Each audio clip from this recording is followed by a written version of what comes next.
Former lawmakers of the past are troubled by the heated political climate of today. 44 former U.S. senators from both parties have signed an open letter calling on members of the current Congress to stand up for democratic principles, saying we are entering a dangerous period.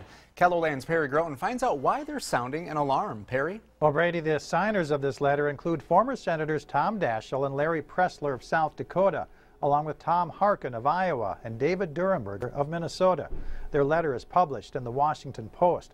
The former senators say the winding down of Robert Mueller's Russia investigation, along with the likelihood of House Democrats launching probes into the Trump White House, could produce a stress test for our democracy.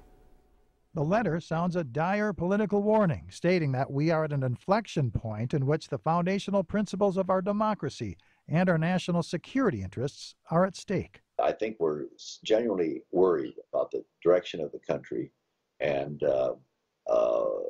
we are trying to alert people to just back off a little bit.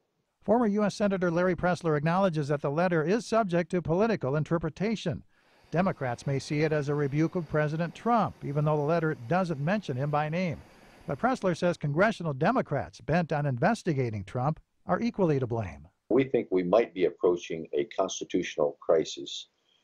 There is some fear that President Trump will not cooperate or work well with the other agencies, but there's also fear that the new Democratic majority in the House will just issue a blizzard of subpoenas and paralyze the government. The letter calls on current and future members of the Senate to be steadfast and zealous guardians of democracy.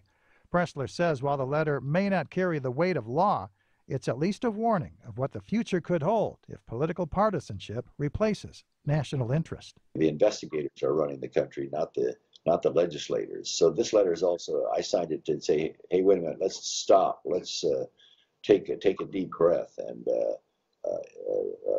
start legislating in regular order. Now, we've also reached out to former Senators Daschle and Harkin, but have not heard back from them. You can read the entire letter on this story at KELOLAND.com.